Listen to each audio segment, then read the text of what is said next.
On today's episode, Eddy and Webby show you how to child-proof your home. This is the Eddy and Webby Podcast.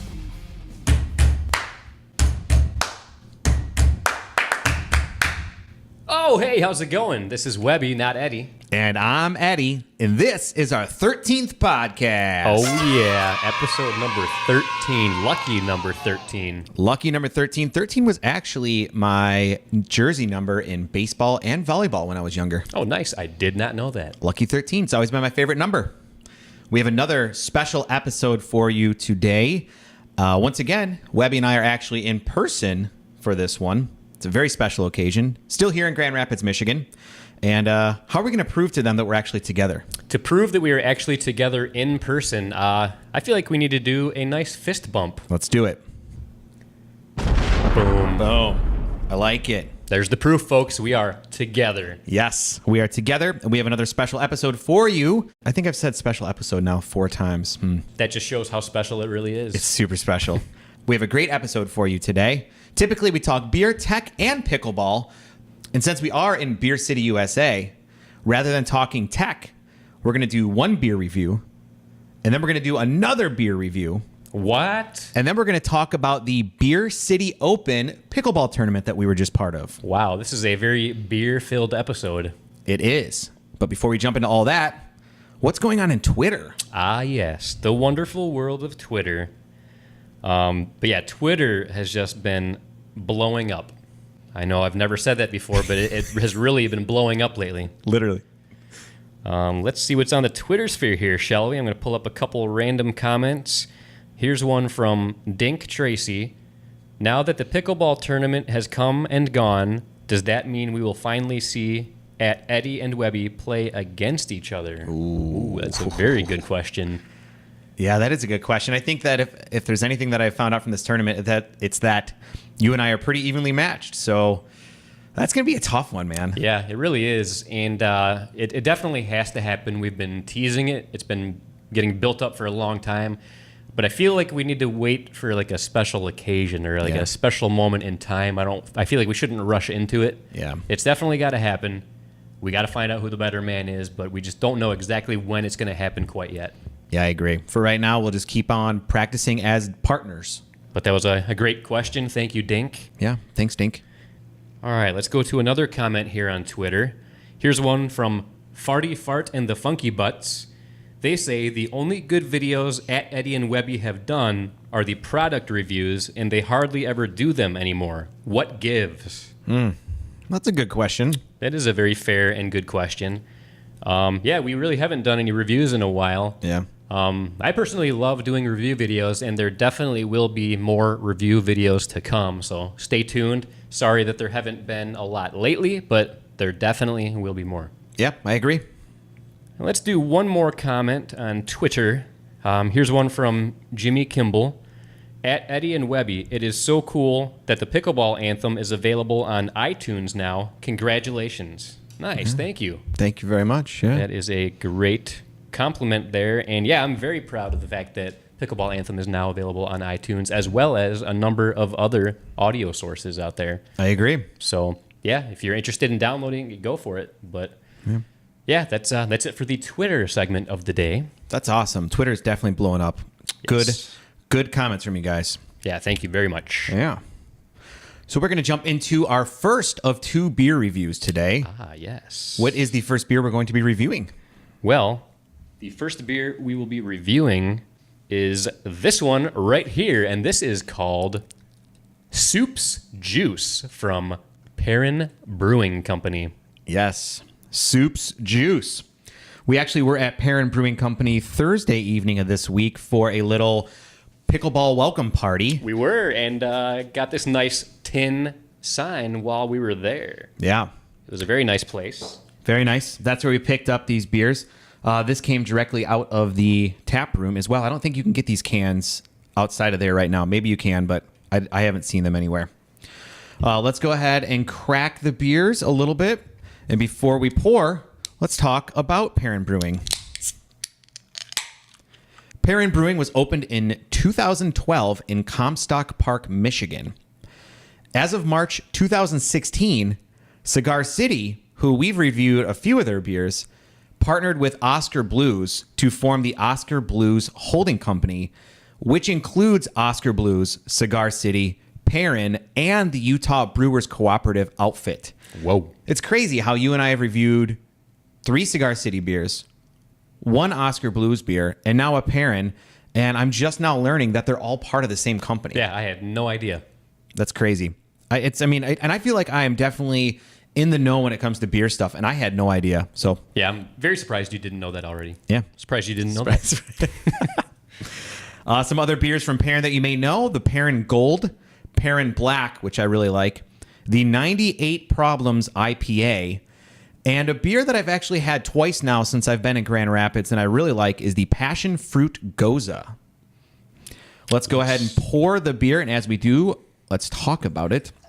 Here's a description from the Perrin website. The first in the New England IPA pub-only series is a collaboration brew with Adam Curfew from Squatters Craft Beer of Salt Lake City, Utah, a New England IPA crafted with Galaxy, Mosaic, and Citra hops.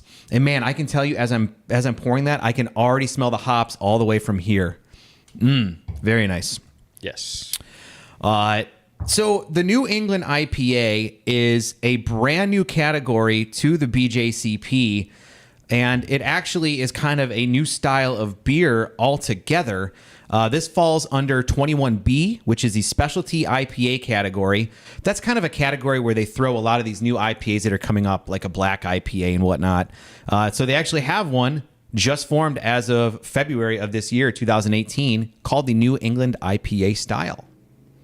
I do like that style quite a bit. I've had a few of that style, and I'm loving it a lot.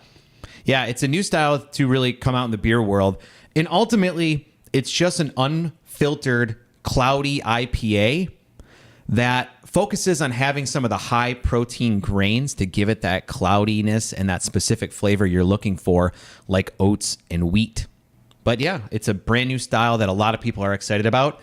I will tell you, though, that there are some kind of old school craft beer lovers who are not fans of this style, though. Really?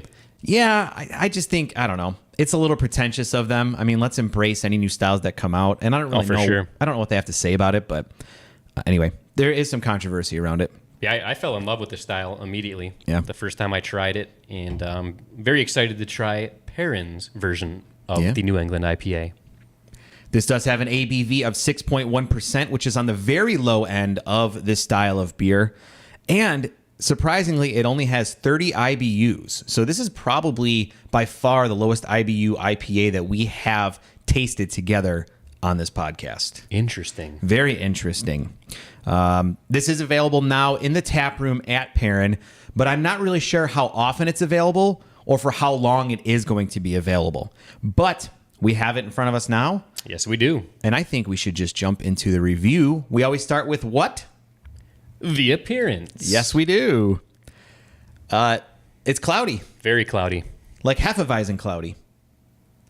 Yes, very cloudy. I can't even see my fingers on the other side of the glass, so I definitely cannot see you here in person through the glass. And I can't. That is for sure. I can't see you through the glass or through my glass and your glass at all. I can't really see anything. This is extremely cloudy, but that's what you'd expect in a style like this.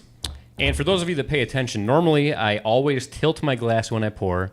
Eddie yelled at me last time about doing that, so this time I didn't, and I've got a lot more head than usual. Yep. Wow, this is absolutely filling the pint glass to the very tippity top, but we want to make sure we get it all in there because now we get into the aroma. Give it some sniffers here. That is a very refreshing smell. Very juicy smell. I mean, it's called Soops Joos. So it's fitting that it smells juicy, and it's very juicy smelling to me. You know, when brewers use mosaic hops properly, it can create a wonderful aroma in a beer, and I think I'm definitely getting that here. I still am getting a lot of those Citra hops as well, but you can get some of that mosaic. Now, which hop is giving it the juicier type of smell? So you're going to get juicy from all hops. Oh. The Citra is going to give you more of a citrusy kind of juice, where the Mosaic is going to give you more of kind of a traditional hop juiciness to it. Okay, I see what you're saying. Yes. Very nice. I feel like I could smell this all day long. This really is a very pleasant aroma. Yeah. You are also getting some aroma coming from those wheats and oats added to this as well. Very slightly. Yeah, I'm really liking the smell of it a lot. Well, why don't we get into the flavor? I thought you would never get to that part, and I would love to do that part right now. Let's do it. Give it some sips.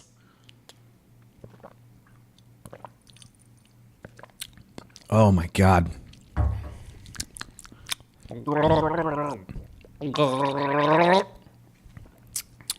Yeah.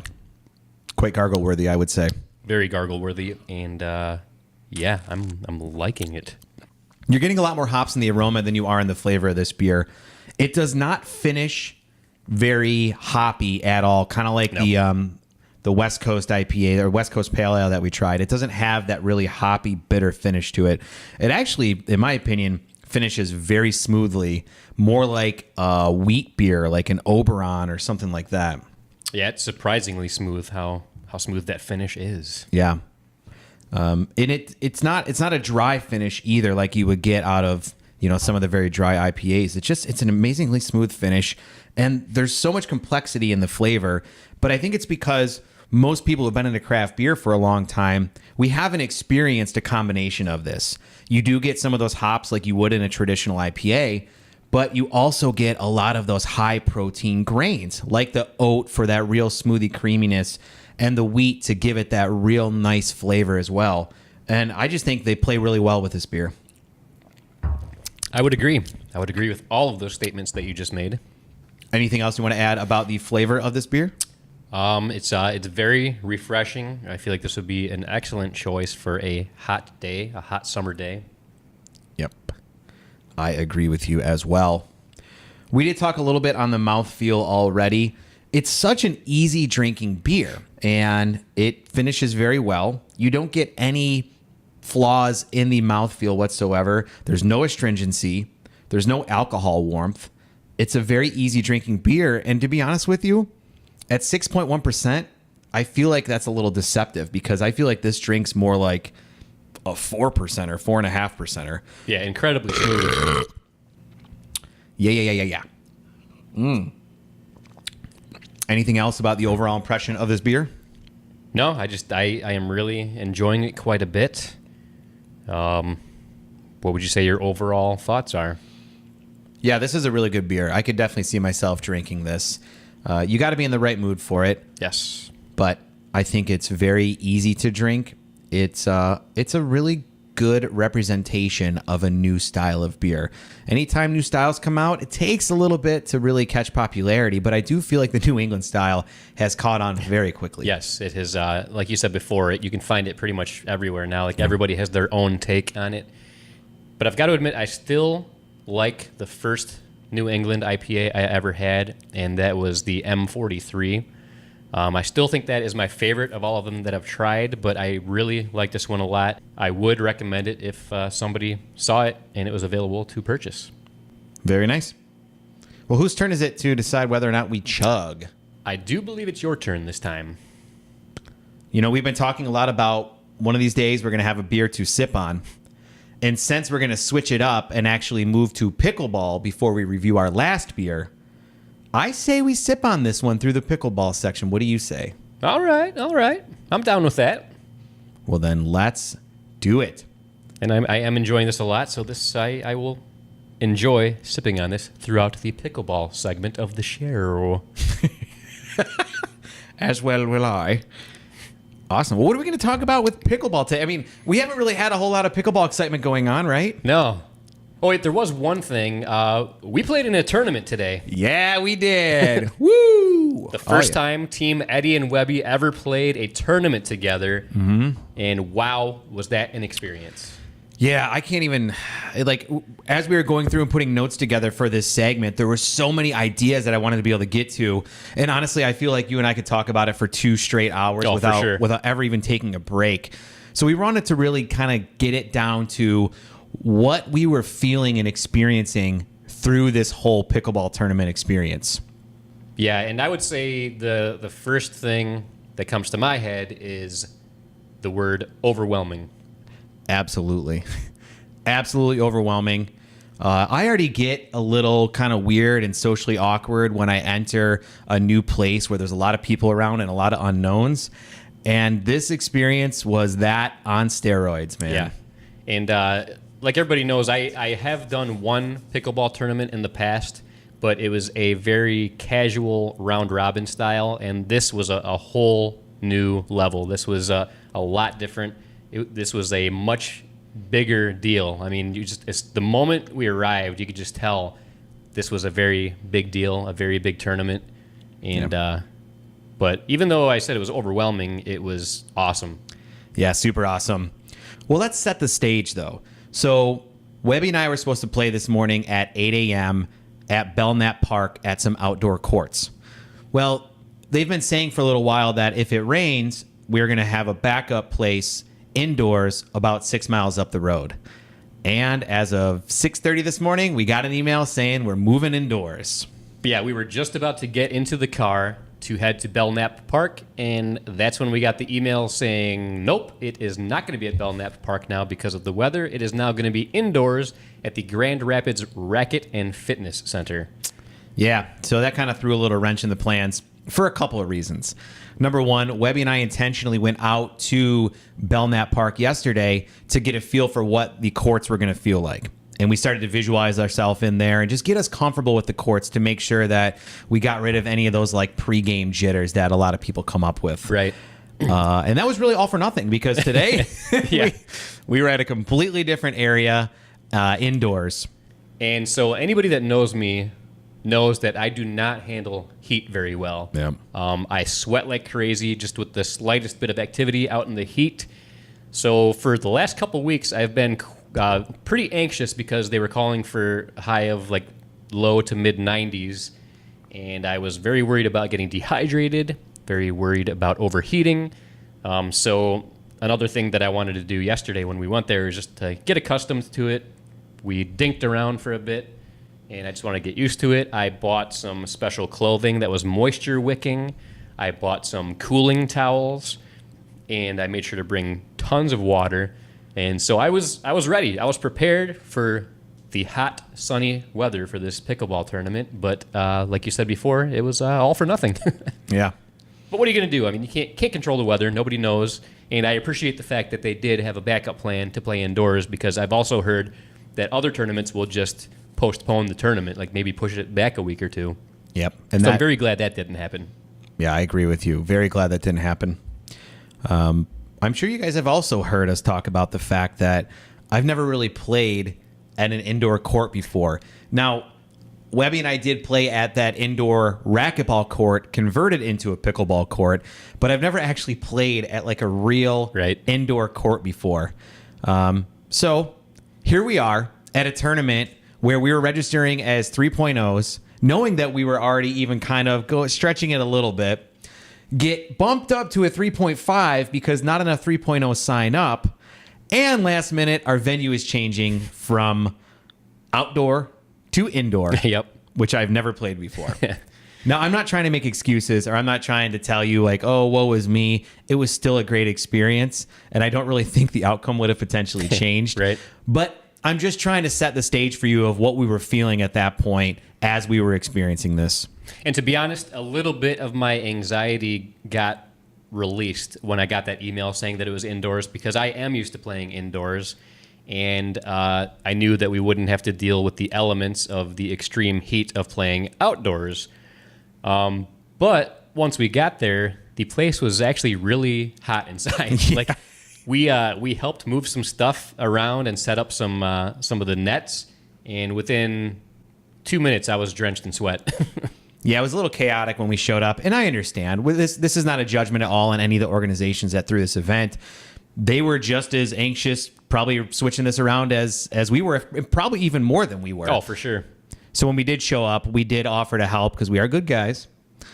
We carried some stuff in from a truck. We did set up some nets, and yeah, I was immediately covered in sweat. Probably it was probably 5 degrees warmer inside than it was outside at that point. Yeah, I was a little bummed out to see that, but I've got to admit they did a great job for the fact that this was a last-minute change to move it indoors. They did a great job at getting stuff set up. The vendors that were set up in the outdoor location, they set up their booths inside of this racket club. So I think they did a great job at moving it at the last minute. Absolutely. And with all things considered, our first game that was originally supposed to start at 8 a.m., I think started around 8:20. So to only be delayed 20 minutes with completely changing the venue, that is very, very impressive. Right. And not only did they need to set up a bunch of portable pickleball nets, they had to tape off every court. Now, they did have a few dedicated pickleball courts, but they had to set up about twice as many that had to be set up on the spot this morning. Yeah. So with all that being said, it's about 8:20, and we show up, and we get our opponents assigned to us for our first match. And we meet the guys, and they seemed like they were pretty good guys, very sportsmanlike, and everything seemed good. And one interesting thing is our division, it was 19 and up as well as 40 and up. Yep. Yeah, so we got lumped in with, actually, it was anybody from age 19 to 65, I think, ended up being in our division. Yes. So we were playing with all different ages. Well, game one started. I don't know about you, but I was pretty nervous. Yeah, I would say I was definitely the most nervous I've ever been going into a pickleball game, this first game that we played today. And I feel like that probably had a part to do with how the outcome turned out. Well, I mean, I think that you and I did pretty well considering. I think that we learned quite a bit, which is always a good thing. Yep. I think that we definitely were up against some very tough opponents. But when it came down to it, we lost. We lost bad. Real bad. So the first game, we lost 11-0. We didn't get 1 point. Not even one. Not one single point. So that was very heartbreaking. But we knew we could turn things around and play our hearts out in game 2, try to take it to game 3. Yep. So the first round, you play best 2 out of 3 games up to 11 points, which is your normal pickleball scoring. So we finished game 1. Game 2, we definitely went into it gung-ho. Let's get this moving. Yep. I feel like we played a lot better in game 2. Also, we had some really good rallies. Yep. It was a very fun game. But unfortunately, we didn't score any points in that game either. I feel like we played great. Yeah. Just not good enough to get a point. Yeah, the score did not reflect how much fun we were having. Right. But it probably reflected how well we were doing. So, I mean, I feel like for us getting shut out 2 games in a row, it definitely didn't reflect how good we played. I feel like we played pretty good. I agree. All things considered. All things considered. If we would have been playing like that against people that were in the 3.0 division, which is what we registered for, right. I do think that we probably would have scored some points against them. Right. And another interesting thing, after we finished that game, we learned that the guys that beat us had actually recently won 2 tournaments together. So we lost to previous tournament winners, and as far as I know, they might have won this tournament. I'm not sure the outcome. Yeah, we haven't checked the rankings yet, but they were definitely very good, and they could have definitely gone on to win it. Who knows? Yeah, they were great players. They took advantage of every error that we made. Anytime we popped the ball up, they got a point because they hit it perfectly back at us. Absolutely. That was game 1. Yep, so what happens if you lose in the first round? The first round was a best 2 out of 3 series. If you lose that, you get put in what's called the loser's bracket. And once you're in the loser's bracket, you're fighting for your life. You play against another team that had lost in round 1, and you play 1 game to 15 points. Yep. If you win that game, you go on to play another loser bracket round, and you can go on to play another loser bracket round, and that'll put you back in the running to go for the medal. So I feel like that game was a little bit more evenly matched. We were in the losers bracket, and I do think it's easier to rise to the top than it is to stay on top. And I first have to say that our opponents were super nice and very sportsmanlike guys that we played against. Oh, for sure. Absolutely. That was one thing I noticed actually consistently throughout this entire tournament is although it's highly competitive, everybody, they're all great sportsmen. There was a lot of congratulations, a lot of good luck, a lot of shaking hands. And I do feel like everyone was genuinely happy for one another at these tournaments. Yes, definitely. So we start the game, and we serve first. Yep. And we get the first point. Our first point of the tournament. Oh, yeah. Very right off great the bat. feeling. Very great feeling. Yep. But then they got the ball back, and they got a point and tied it up. Then we got it back, and it went back and forth for a bit. Then they took a lead. I think it was 3-1 at one point. Yep. Then they scored a few more points, but then we scored another point. Yeah, I mean, at the beginning of the game, I did feel pretty good about it. I felt like it was at least going to be a pretty close match. Yeah. We were matching points. We were matching shots. We were rotating serves fairly often. We had some really good shots on them. They had some really good shots on us. We weren't making too many mistakes. We weren't lobbing the ball up, giving them the opportunity to smash it. Anytime we got a point or anytime they got a point, I think it was just legitimately they outplayed us or we outplayed them, which in my opinion is exactly what you want to do in a pickleball match. Exactly. Yep. But things changed a little bit. Yep. So I talked about how we had gotten 3 points, and that was the extent of our points that we got. They then went on to get about 11 unanswered points. Yep. And they won and eliminated us. Yep. And that was it. Yeah. They won, and our tournament play was over. Yep. Our hopes and dreams were shattered once that game ended. Yes. We cried. We walked out of there with our heads down. No, I'm just kidding. It was a great experience. It was awesome. It was an excellent experience. Although I would probably say that we got our asses kicked. Would you say that's pretty appropriate? Yeah, definitely. I took away a lot from this experience. I actually think that, all things considered, we played pretty well. Yeah, I think so too. And like we said before, the score of each of the games, I feel like, is a very inaccurate representation of how we played. Yep. Because I feel like there were a lot of great rallies back and forth. We just were on the short end of the stick on most of them. And yeah, but it was definitely a great experience. Yep. But I really do think if we would have been in a legit 3.0 bracket like we signed up for, I think we would have stood a chance, and I'm pretty sure we would have won a decent amount of games. Yeah, I agree. If not a medal. Yeah, I think that definitely if we would have been legitimately in a 3.0, we would have had a different outcome. I think it would have been a little bit more enjoyable because we would have had some wins. But at the end of the day, hey. Yeah, but It is what it is. It's a great learning experience when you play with people that are at a higher level than you are, and that's what happened today. Yeah. Well, sometimes when you get your butts kicked, it's easy to say, forget about this sport. I'm never playing it again. This is stupid. I don't know why I waste my time. But I don't know about you, Webby, but for me, this motivated me to want to get much better. Oh, for sure. Yeah, like I do not want what happened today to happen again. Never. It's I don't ever want to get shut out in a tournament game again, and that's my goal. Yes. Next time, if we score 1 point in the first game, then there you go. It's a victory. It's a huge win. It's a huge If we win. can get 1 point in Right. the first game, that is a massive win for Team Eddy and Webby. That's right. Incremental improvements, right? Just 1 point. We'll be happy.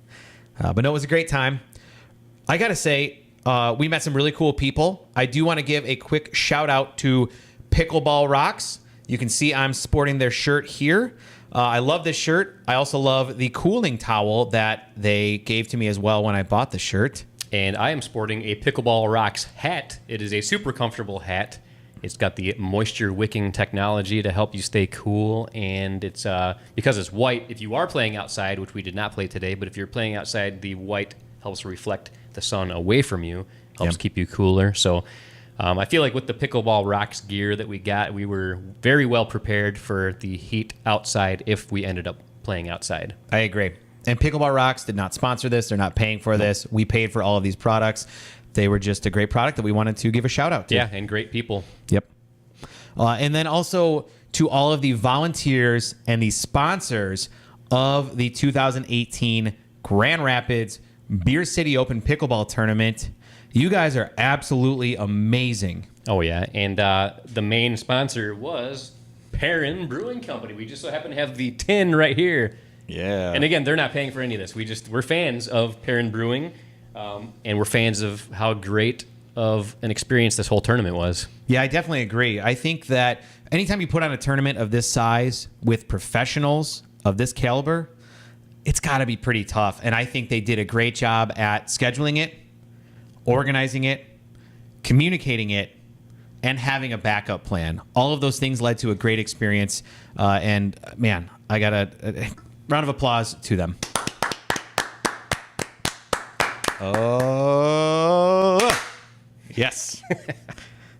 Anything else about pickleball you want to talk about? No, I think that does it for now. I think it's time to move on to beer number 2. Yes. Beer number 2. Although we have a little bit of a problem, there's still beer in our glasses. Ah, yes, there is. So we didn't chug this one before, but maybe we need to now. I think we must. We need to empty these glasses, so... This still counts as me choosing to chug, right? It does. From a pride perspective? But I say for this one, we just do a cheers and chug. Let's do it.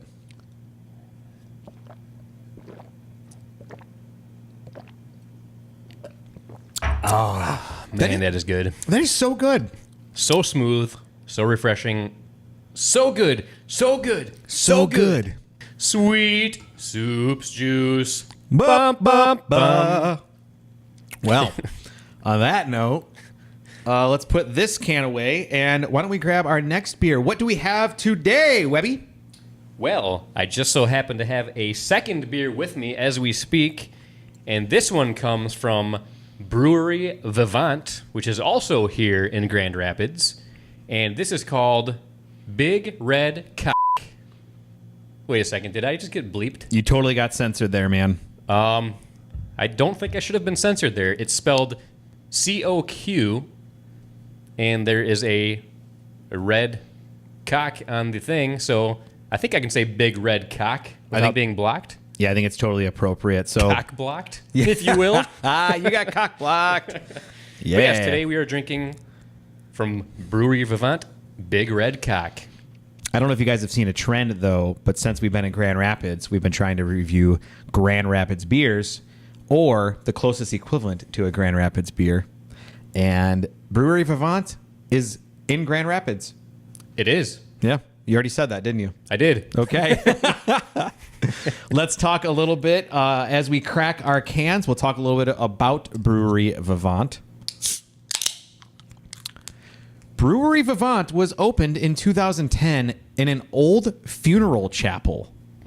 What? Yeah. That's kind of weird. It is kind of weird, but I have to tell you that this is my favorite brewery in Michigan. Really? Yes.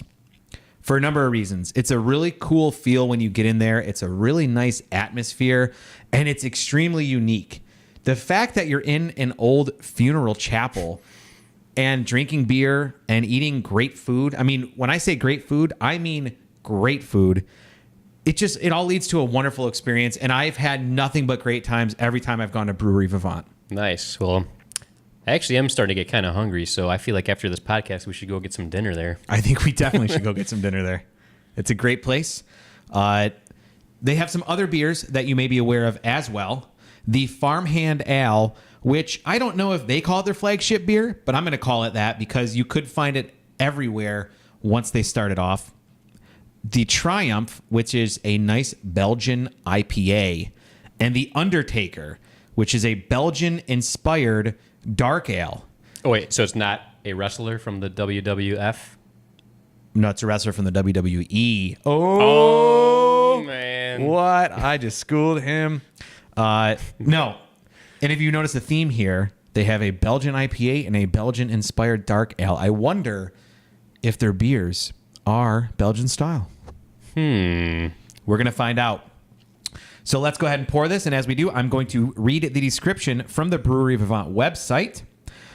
This beer was named after the red rooster from our logo and from the Wallonia region of Belgium. The deep red hue comes from the crystal malts in the mash. It lends the beer the backbone it needs to stand up to the excessive hop charges the brewers throw into the kettle. It's the citra hops that provide the mango, tropical, fruit, citrusy flavor that makes this beer so unique. This falls under BJCP category 21B. Did we just have a 21B? I think we just did. And now we have another one. Again, this is another of those IPAs that don't fall under any of the standard categories, the specialty IPA, and this is technically considered a red IPA. This does have 6% ABV, which is on the lower end of this style. And they don't disclose the IBUs for this beer. Why? No idea. But I tell you what, I think we're going to get to know how hoppy it is once we get into the aroma and flavor of it. Come on, get hoppy. Only really old people are going to get that reference. I poured this beer, and I'm getting a ton of head right now, and this is also another pint can. I tilted my glass a little bit, but then I straightened it, and I've got lots of head as well. Nice. This beer is available year-round, in case you were interested. And I think we should just jump into the review. What do you think? Yeah, I think we should. Well, we always start with the appearance. And it's red. Yes, it is a reddish in appearance. It's almost like a coppery red, though, not like a dark red. Yeah, I would say coppery red is a great description. It's a pretty red beer with a nice. It's almost like kind of like a tan head. Wouldn't you say like a whitish tan head? Yeah, I'd say so. It's really pretty though. Has a very nice appearance to it. Very appealing. And then we jump into the Aroma. Give it some sniffies.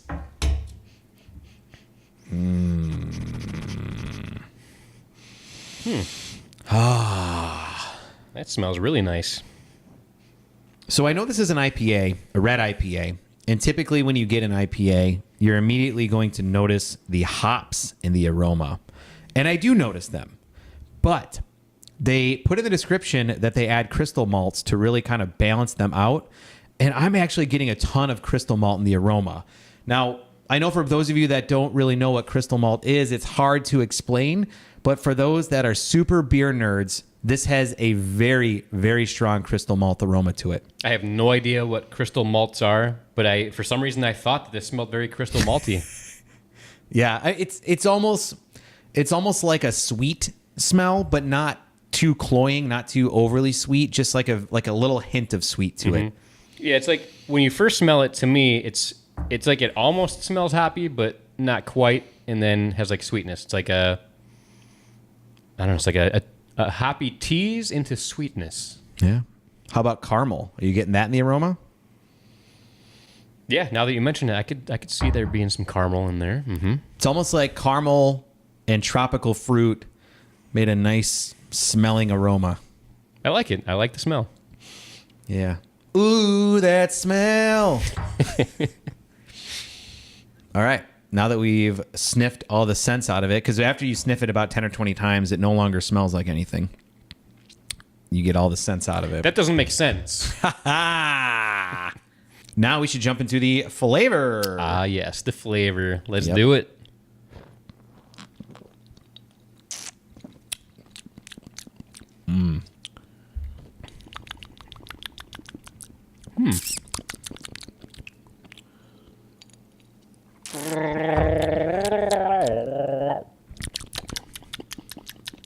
Very nice. Very, very nice. So here's the thing, Webby. You've been very open on this podcast about the fact that you don't really love Belgian beers. And although this isn't a traditional Belgian beer, I'm getting a little bit of Belgian tendencies. So I'm hoping you can share your experience on the flavor of this. Yeah, so you are correct. I am not a huge fan of Belgian-style beers. But I like this. This is tasting really good to me. I know I mentioned a lot of crystal malt in the aroma. It's also coming through a lot in the flavor. Not in a bad way, in a very good way, but you are getting a ton of crystal malt in the flavor. Well, with crystal malt, you are going to get kind of that caramely flavor to it, which is really nice. And there's definitely no shortage of that in this beer as well.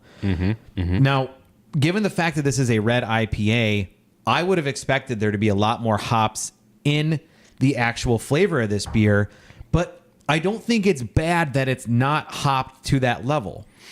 Yeah, I feel like if I was blindfolded and tasted this, I would not think this is an IPA. Totally agree. I am actually surprised that they do consider this to be a red IPA, although they do describe it on the can as a hoppy Belgio-American red ale. I think it fits that profile pretty well. Yeah, and I've got to say, like I said before, I'm not a huge fan of Belgian-style beers, but I like this one a lot. It's probably the best Belgian style I've had. Now, the fact that it says Belgio-American, so is this not really considered a Belgian? So typically what makes a Belgian beer is the yeast. I'm assuming that they're either using a hybrid of some non-Belgian yeast with Belgian yeast, or maybe it is Belgian yeast, but it's covered up so much with the crystal malt and the hops that you don't get that overwhelming Belgian flavor to it. But it definitely rides that line of Belgian, but without being just a straight up Belgian beer. All right. Yeah. We touched a little bit on the mouthfeel already. This is definitely a medium bodied beer. There is quite a bit of carbonation to it, and I think it's very pleasant. I would agree with that. I am getting a slight bit of alcohol warmth with it. I know we've talked about it before on the show, but it's almost like you're taking like a little bit of little sip of whiskey, and it kind of burns as it's going down. Not like Four Loko burn from our last episode. Oh man! Not like a bleach chemical burn, but just like a little bit of a little whiskey, and it's kind of going down and it burns a little bit. I'm getting a little bit of that with this. Are you as well? I'm getting a hint of it. Not as much as other beers that we've had in the past, but I get a little hint of that. Yeah. Here's the thing about beer reviews and beer tasting that I've never really touched on before, and I probably should. Everybody tastes things differently.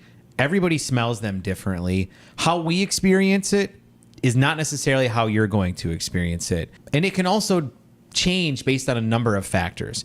Like, when did you last brush your teeth? What did you eat today? How much coffee did you have? Did you use mouthwash right before?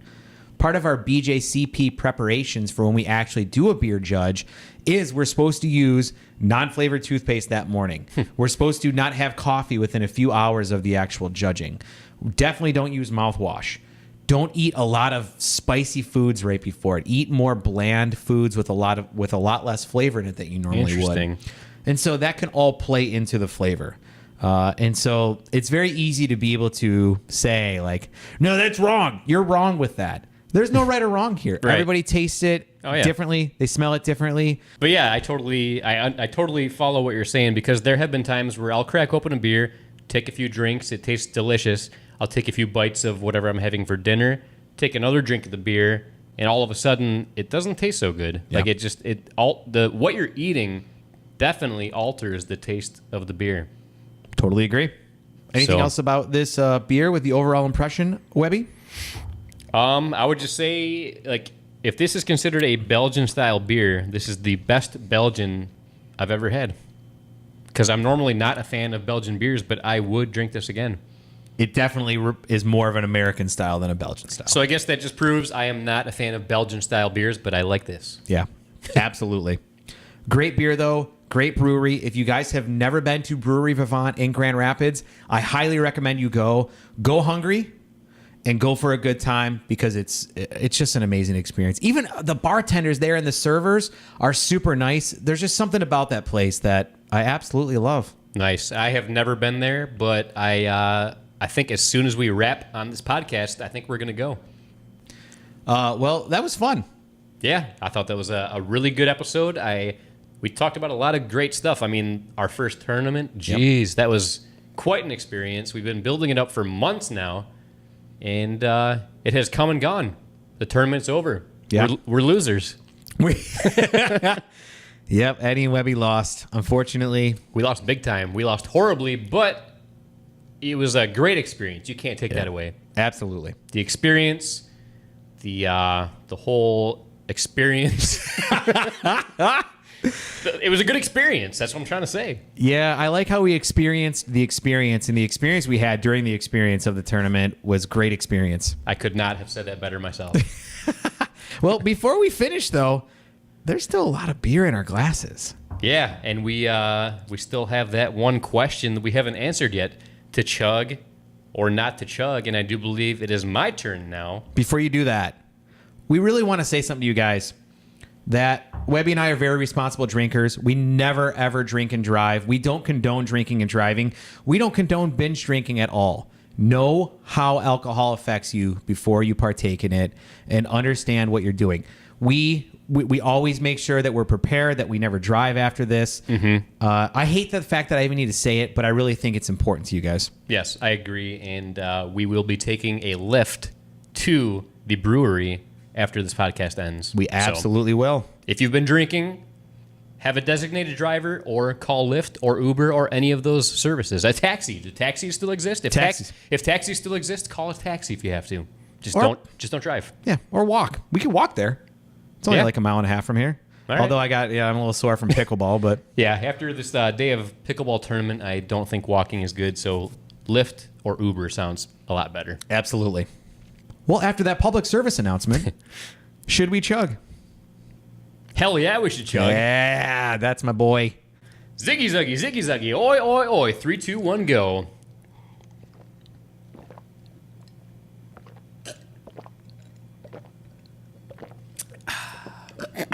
Oh, you beat me.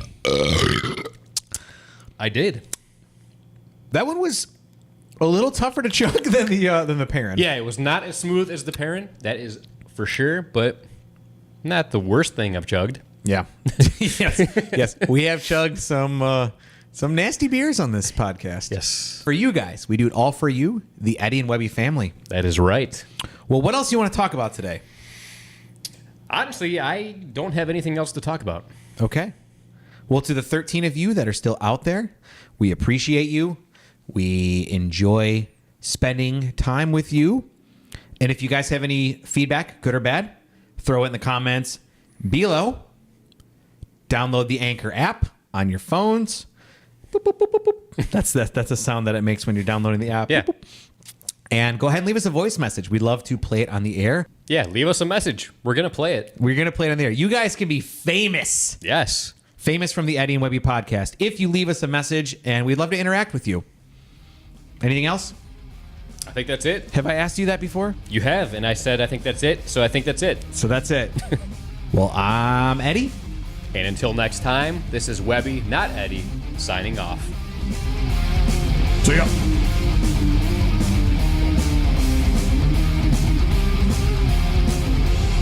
Over to that camera now.